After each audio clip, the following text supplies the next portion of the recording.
You know, we raised our children in a Christian home to believe that God would do the impossible, that we could pray for whatever we needed and He was there.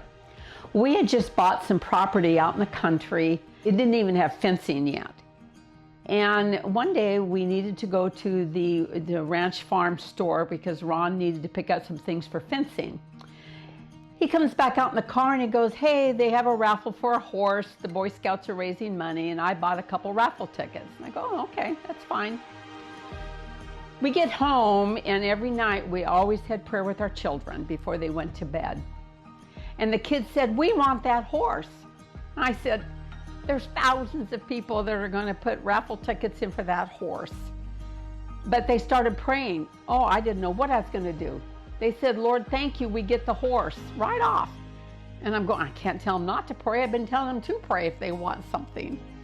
So every night, for probably over a month before the drawing, every night, "Dear God, we thank you for this horse." Well, the day of the drawing came and I knew we needed to go find out who won. So we all got in the car and we went to the store. Ron goes in and he comes back out and he goes, "Well, no, we didn't win. An elderly school teacher won the horse." We go, "Okay, that sometimes God says no." And that seemed to be the end of it. Little did I know that God has ways of stepping into things and changing it around. The church we were attending, the pastors, they knew that our kids were praying for this horse.